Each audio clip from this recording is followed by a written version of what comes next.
All right, guys, we got Mike's truck. Obviously, ain't painted the block yet. Didn't have the pump here either. The pump or the pump cover. We don't really have a big issue with it, but I have been in the habit lately of putting the pump in at the same time we put the rear cover on. But we didn't get to do that on this one. It'll be all right. I mean, I'll leave that little bit up there, and then the gasket will smash down in there. It'll be good. Got sealant, anaerobic. Journals all look good. Got all the pistons set up. About to put the bearings in and shove these suckers in the holes. So, yeah, buddy. Use a ring compressor. And we get the oil pan on, the upper oil pan, get all that flipped over, put the lifters in and get the front and rear crank seals, balancer, all that stuff, and we'll set the heads on. This sucker might be, we do not have the valve train with us, right? Yeah, so no valve train and no rocker boxes. We never got the rocker boxes, did we? Dang it. It'd be nice to polish them up. He's probably got it handled. Okay, he's got it handled. She said he's got it handled. All right, good. So we'll get as many parts on it as we can, and it'll be good to go. It'll basically be almost a long block. The connecting rod on one side of number 2 looked like it had a couple of spots on it, so it was. It didn't look like it was rotational around. It just looked like probably from before it was even new. So we're going to check side clearance and torque the rods right here. This is 7 and 8. This is 8 and 7. And we're going to do 50 foot-pounds. That is 22 thousandths. So we're good there. The spec is 9 to 40, right? So there pretty much is. So what I've been concerning myself with is the high-pitched ticking sound that is the reason why this got tore down. You know, anything that's going to come out of these rods, though, I mean, it's going to be deeper. It's not going to be high-pitched. If there's excess clearance and say a connecting rod is bouncing side to side, because we was worried about this one. That one's a little big. We'll show that one in a minute, but it's not too big. You'll see this one is 22 thousandths. I think looks like 22 thousandths. And so I just walk around them and give it a little turn, and do them all on one journal at the same time, and then make them so that I want them to tighten down about the same amount. Just kind of walk around it. Right there, just hit it. You feel it?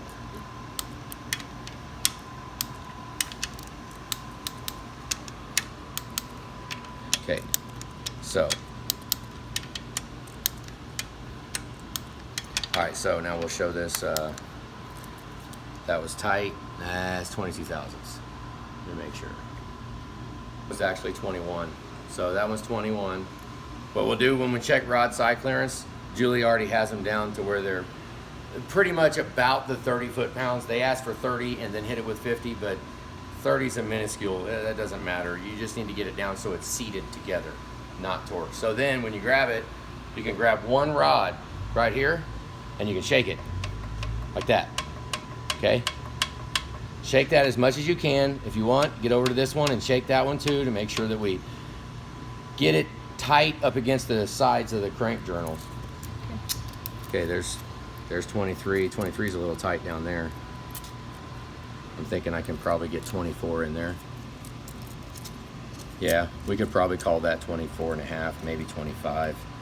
Let's see if 25 fits. Let me just see. Okay, let's see. Yeah, 25.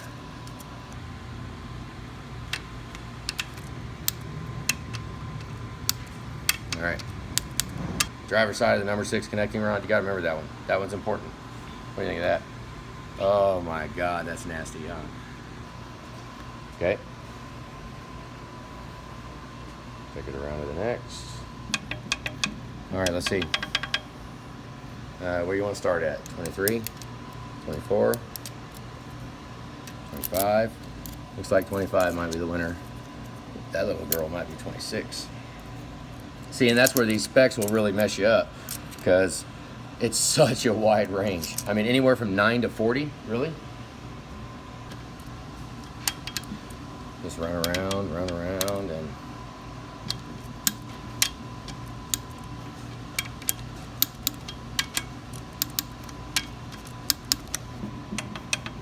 Yeah, see, this one's no different than the other ones. We'll try it in different spots though too. Like I said, I mean, those little line marks that were on there, they were just. I mean, really, I bet sometimes these things, this stuff actually gets dropped, you know, before it gets put together from the very beginning. And if there's little marks on the side of the rod, well, show you a little close to it. Let's see.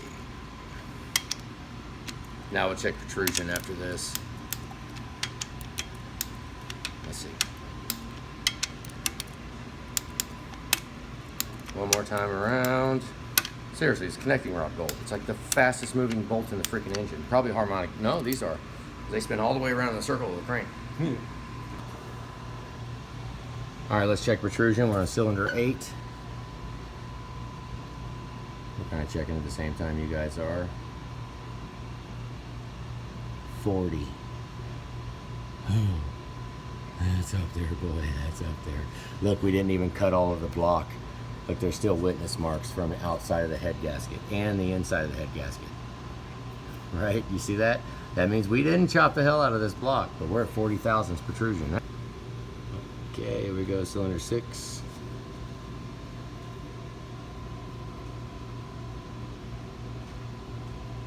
$39. Here, let's do this, make sure it's zeros. Yep, zeros.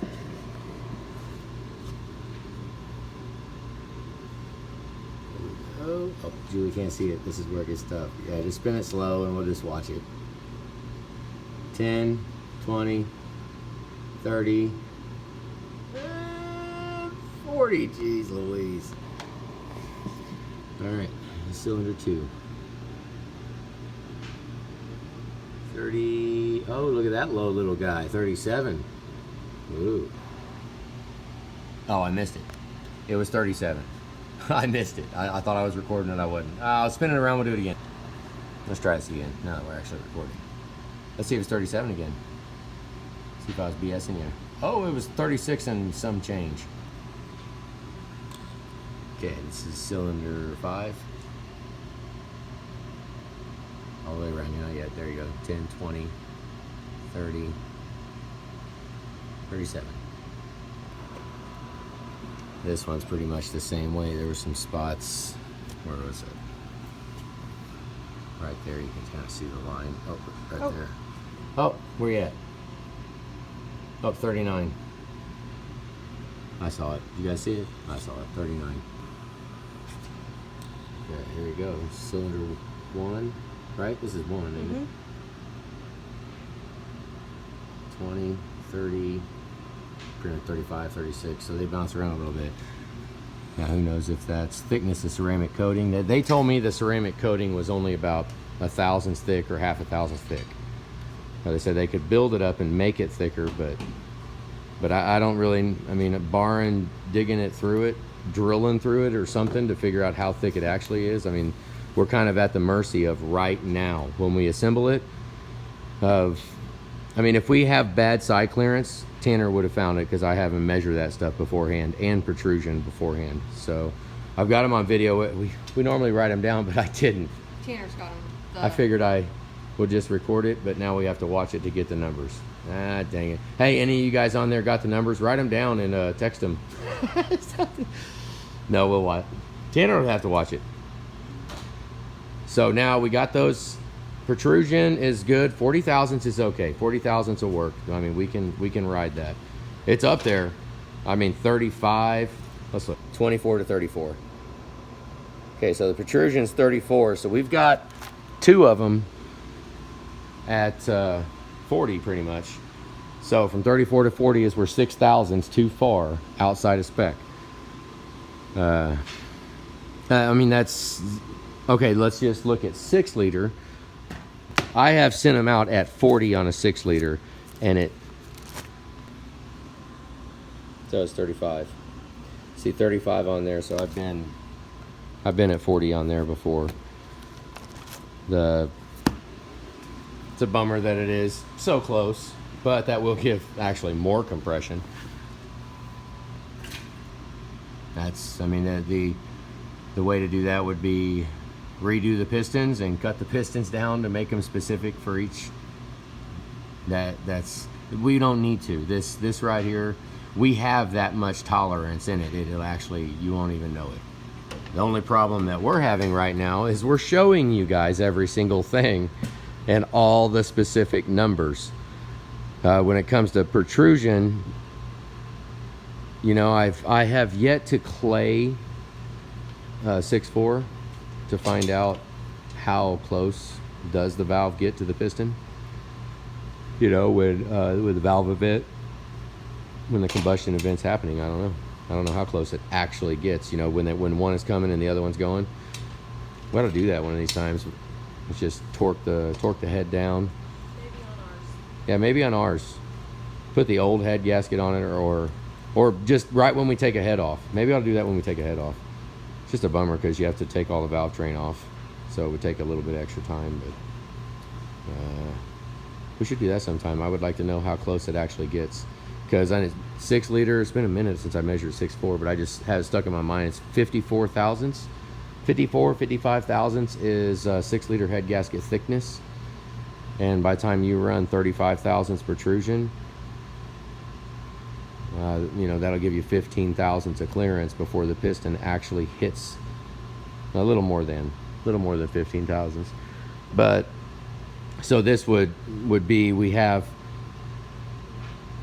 had a 50, maybe we can call it a 55 thousandths thick head gasket, and they're saying we could go 35 on the protrusion. That means there's 20 thousandths normally of that piston has to turn around and go back the other way within 20 thousandths of the top of the deck of the head. It's kind of crazy how tight that is, you know, and how, I don't know.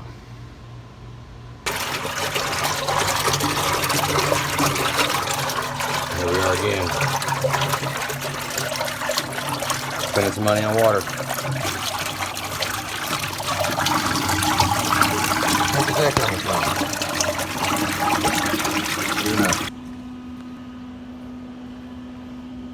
Turn the pump on.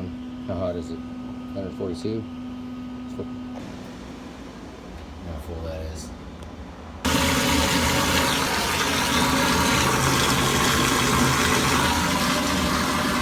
Let's fill them all up. They run all low, getting hot.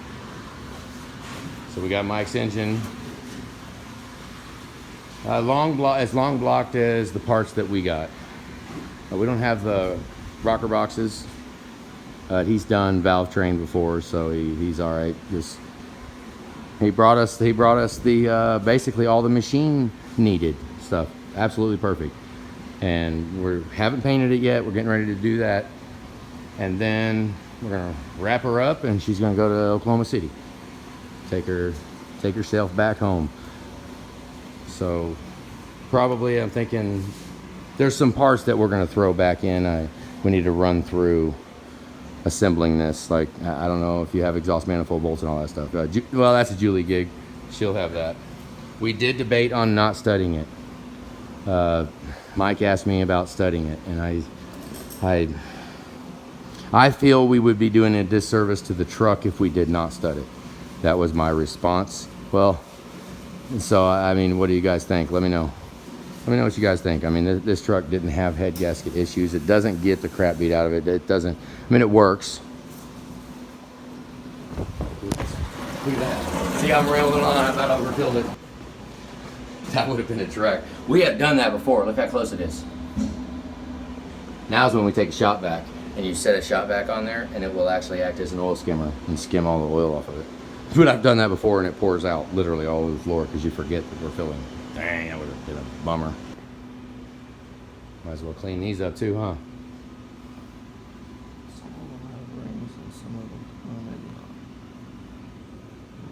Here's all the stock pistons. We're putting Mike's stuff all back together, all of his parts and everything, and she's almost ready to go home. We don't have a lot of stuff between the head gaskets, bearings, all that stuff. Stud box.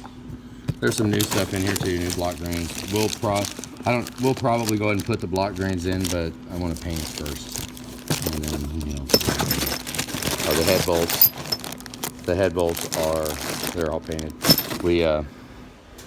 That's the ARP ones up top. So those are extra. New flex plate bolts. New harmonic balancer bolts. I think I went a hair too far on one of them, didn't I? I think. Look at that. Which one is it? Or not far? No, I don't know. It'd be alright. Torque to yield.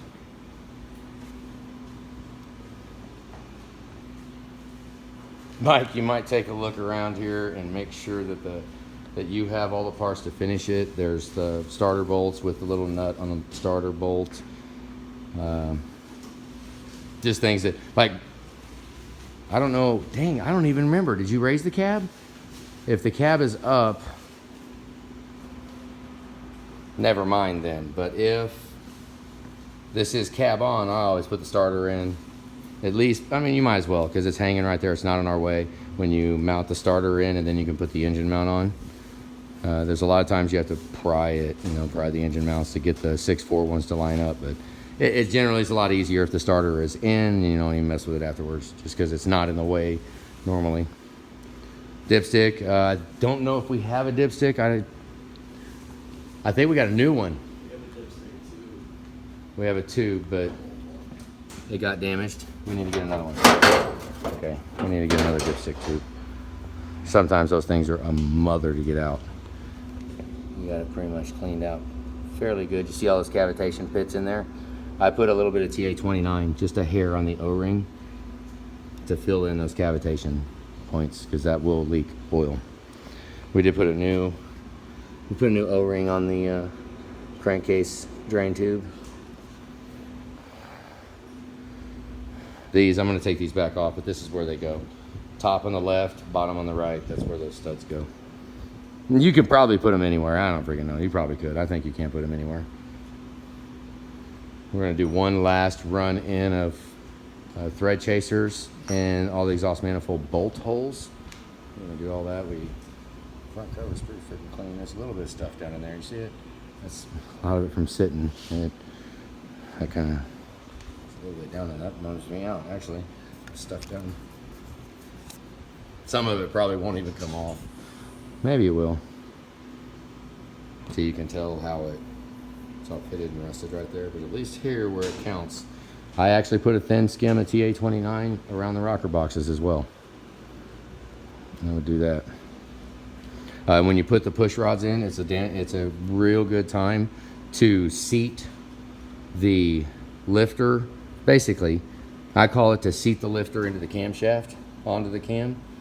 All of these, just about all of these, are up off of the camshaft, because that's where the bore. Now, who knows, by the time you drive all the way home, the lifters might vibrate themselves down to the bottom of the bore, maybe.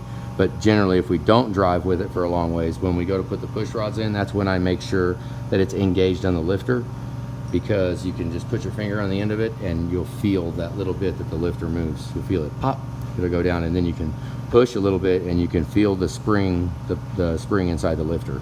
You can feel it. And just a real quick check when you're putting the push rods in, that's all. I mean, it's very, very hard to get it to go in the wrong place, because they're like guided in going to it, but might as well take your time on it. Yep, there you go.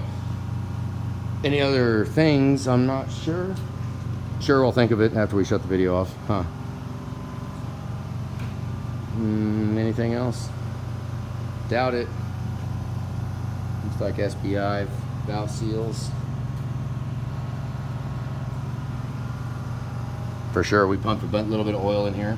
Now, when you go to put it together, right when it's in the truck, and right before you put the oil cooler on, pump this hole full and pump this hole full. Just use a little oil can and fill those two holes, and this hole, fill it all the way to the top.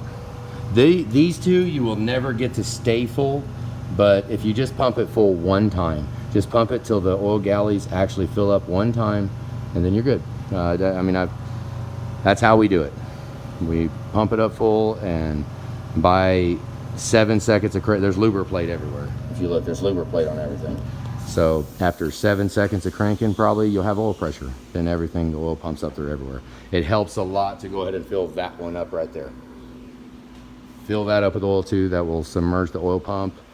Hopefully get a little past it to the regulator. Everything will be at least submerged with oil. So when you do first start cranking, at least it doesn't have to fill that up. And then we also, when you put the oil filter dead last, when you're adding oil to start, fill the oil filter up, the housing, and pour it, commit almost a gallon to it, or a jug, a 5-quart jug, pour it in. And as it goes to the top, put the oil filter in and work the oil filter down. You do have enough time to fill the oil filter housing while you're putting the initial oil filter on. You can do that. So that'll also lessen the load that the oil pump needs to pump at first fire up. We did the oil pump's the same one. We put a new regulator in it. The oil pump looked, I mean, it looked good. So, you know. We could always have spent more money. We could have. Some of the things are, yeah, I mean, we could. You know, I'm not really, I guess. I mean, if you wanted to go all out, you know, that's what I mean, go all out. And this was actually, we actually was considering not studding it, so that'll tell you. You know, we got ceramic pistons. And we studded it. You know, I feel in my mind, if a 6.4 leaves the building, it at least has a fighting chance at surviving, right? I mean, we could have balanced the rotating assembly. We could have done all kinds of stuff, you know, but let's, right now, I mean, I am also in pretty much R&D. I mean, I would like to know on, what am I trying to say? On, you know, how much is enough, right? How much is enough? Which it sucks to, it's a pretty risky gamble on, but there's nothing, I mean, this was a running truck. It was making some high-pitched ticking noises, and hopefully that was, I doubt gear backlash. I mean, this is absolutely, you hear this a lot. Where are we at? Right there. The cam gear backlash on the crankshaft. Yeah, that makes a lot of noise when people are barring engines over. We get a lot of emails and calls.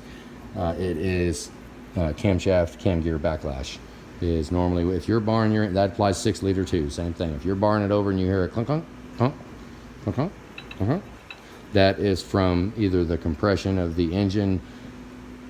Oh, we could get into it all day, but the strength needed to spin the crankshaft changes when we're at a compression stroke or exhaust stroke, you know what I mean? So when that does go through that change, and say the exhaust valve just opened as you're barring it over and it goes, that stuff like that changes the load on the crankshaft and the valve train on it. Who knows what it is? I mean, we could speculate all day, because when the valve train's on, the camshaft also is hard to spin. So it could be the camshaft causing the backlash because of the lift. As each one gets to full lift, it puts a strain on the spin of the camshaft. You know, there's either one. It's the cam gear backlash is the culprit for that clicking you hear when you bar the engine over. I mean, it's very normal. That, you hear it? Be like that as you're spinning, it'll go. I've gotten a lot of calls about that. A lot. I'm barring it over. I just built my engine, and I'm barring it over, and it's clicking at me. Can you imagine? I mean, that's very unnerving if you're just barring it over and it's going click, click, click, click, click. I mean, it enough to drive you crazy. It really is. So, yeah, if any of you are out there and you think about that and you're hearing stuff when you just spent a whole savings account on your engine and you're hearing that, it's cam gear backlash. Well, taped all up. We got some covers for this stuff because we're getting ready to paint. So we'll cover it up. Taping it, went ahead and put a different rocker box, put ours valve cover, closed it all up, our own. We have some of these parts we'll deal with. Still not covered on the top. We'll have to cover that up. Cover up the intake ports. So, we're not done with the exhaust manifold either. We're gonna play around with the exhaust manifold surface too. But right now I figured it's a good time to show Tanner. He's back here. He's been taping on this for a good long minute. And it's looking good. It's looking almost ready. Almost ready to paint.